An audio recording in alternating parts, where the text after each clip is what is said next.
अस्सलाम वालेकुम। Recce centre Karachi में खुशामदीद। मेरा नाम आमिर है। मैं साइकोलॉजिस्ट एंड थेरापिस्ट हूँ। आज का टॉपिक बहुत इंपॉर्टेंट है, ख़ास तौर बच्चों के हवाले से जो मोबाइल की एडिक्शन का शिकार है।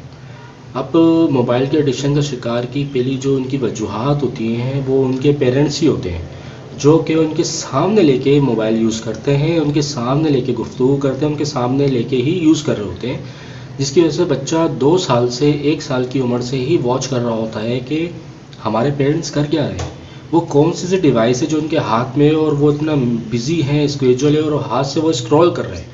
ये सब बच्चे 1-2 साल की उम्र से ही लर्न कर रहे होते हैं अपने पेरेंट्स से। इसके अलावा फैमिली बैकग्राउंड में भी बहुत सारे लोग उनको ऐसे मिलते हैं जो कि उनको बाकायदा वॉच कर करके ही सीख रहे होते हैं, क्योंकि 3 साल तक बच्चा देख के ही सीख रहा होता है कि किस तरह से वो अपनी लाइफ को यूज़ कर रहे हैं। जैसे वो 3 से 4 साल की एज पे वो आता है तो फिर वो भी मोबाइल का एडिक्टेड हो जाता है या शौकीन हो जाता है बहुत, जिसकी वजह से उसके अंदर ये चीज़ों की बहुत ख़ास दिलचस्पी हो जाती है। अच्छा, स्क्रीन टाइम फिर बच्चों का बहुत ज़्यादा बढ़ भी जाता है, जिसकी वजह से होता है कि उनकी आंखों पे बहुत ज़्यादा असर आता है। और इवन कि आप कभी आंखों के अस्पताल अगर आप जाके देख लें, आई हॉस्पिटल, तो वहाँ बच्चों की तादाद भी आपको बहुत मिलेगी जिसमें छोटी छोटी उम्रों में उनको इतने बड़े बड़े चश्मे लग रहे हैं। उसकी वजह स्क्रीन टाइमिंग है सारी, मोबाइल में देर तक मशगूल रहना और बेबुनियाद की चीज़ों में इन्वॉल्व रहना। अच्छा, सेकंड चीज़ ये आती है कि बाज़ दुनिया में ऐसे स्कूल्स हैं जो स्क्रीन पे तो सिखाते ही नहीं हैं, वो नेचर से ज़्यादा सिखाते हैं। फिज़िकल क्लासेस वहाँ पे बहुत ज़्यादा होती हैं, जिसकी वजह से वहाँ के बच्चे बहुत अच्छा लर्न कर पाते हैं और उनके अंदर दूसरे बच्चों की निस्बत स्किल्स बहुत अच्छी होती हैं।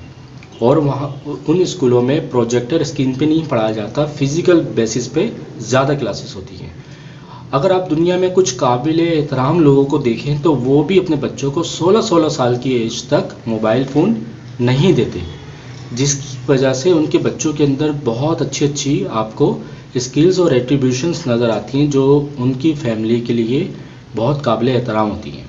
तो कोशिश करें मोबाइल बच्चों को देने से पहले ख़ुद भी अवॉइड करें उनके सामने इतने ज़्यादा, यानी कि आप ख़ुद यूजेबल ना हो कि बच्चा भी उसका शिकार हो जाए।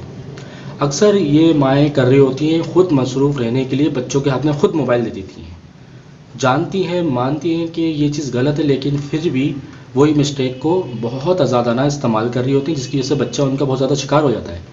और मोबाइल में वो चीज़ देख क्या रहा है, कार्टून में के अलावा दीगर चीज़ें हैं जो प्ले टू प्लेबैक होती रहती हैं, जिसकी वजह से उसके अंदर एग्रेशन भी बढ़ता है, हाइपर एक्टिविटी भी बढ़ती है और तरह तरह के मेंटल इश्यूज़ का वो शिकार होता चला जाता है। उसके अंदर अदम बर्दाश्त हो जाती है, हाइपर हो जाता है, ज़िद करता है, इवन के वो अपने आसपास बहन भाइयों और इवन के अपने पेरेंट्स से भी हाथ उठाने लग जाता है। तो कोशिश करें बच्चों को मोबाइल देने का टाइम पीरियड एक ख़ास स्केड्यूल पे होना चाहिए और डिमांडिंग नहीं होना चाहिए कि ये काम कर लो तो मोबाइल दूंगी। ये टोटली रॉन्ग है। अगर आपको कोई भी काम करवाना है तो पहले उस काम की इंपॉर्टेंस बच्चों के सामने बताएं, ताकि उसकी इन्वॉल्वमेंट उस काम में भी बढ़े।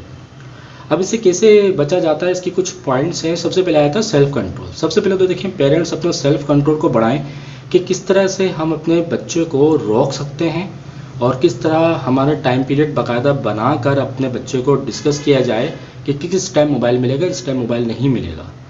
सेल्फ कंट्रोल के बाद जो आता है, अपने बिजी स्केड्यूल में से ये मत किया करें कि मोबाइल बच्चों के हाथ में पकड़ा देते हैं। कोशिश करें बिजी स्केड्यूल में बच्चों के साथ कुछ दूसरी एक्टिविटी करवा लिया करें, ताकि बच्चे उन कामों में मसरूफ़ हों और आप अपने काम बआसानी कर रहे हैं। थर्ड जो आ जाता है वो आ जाता है इनको सोशल स्किल सिखाया जाए, ताकि फ़ारिग वक्त में वो सोशल स्किल पर वर्कआउट करें, ताकि उनकी दिन की जो कुछ ख़ास टाइम है वो सोशल स्किल्स में गुजर जाए। इसका जो फोर्थ पॉइंट आता है वो आता है कि उनको आप कुछ मशगलें सिखाएं, हॉबीज़ ऐसी सिखाएं जिसमें पेंटिंग हो गई, ड्राइंग हो गई और हाथ से बनाने वाले बहुत सारे ऐसे आजकल टूल्स आ गए हैं, जिसकी वजह से मुख्तलिफ ड्राइंग की जाती है, क्लेज आती हैं वो बनाई जाती हैं, जिसकी वजह से बच्चे उसमें एक्टिविटी में सीखते भी रहते हैं, इन्वॉल्व भी रहते हैं, उनके अंदर स्ट्रेस भी पैदा नहीं होता।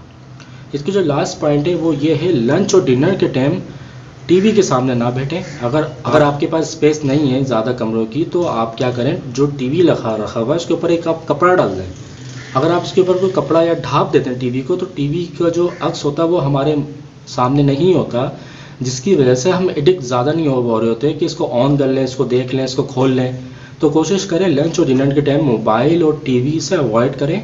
उस दौरान सिर्फ आप अपना डिनर ही किया करें, क्योंकि जब चीज़ आप जैसा देखकर खा रहे होते हैं तो फिर इमोशंस भी आपके वैसे ही बन रहे होते हैं। उम्मीद करता हूँ ये जो पॉइंट्स मैंने बताए ये आपके लिए काफ़ी मददगार साबित होंगे। अगर आप अपने बच्चे या किसी की काउंसलिंग या थेरेपी कराना चाहते हैं तो आप मुझसे रब्ता कर सकते हैं। मेरा नंबर स्क्रीन पे शो हो रहा होगा, रेकी सेंटर तारिक रोड पे। शुक्रिया।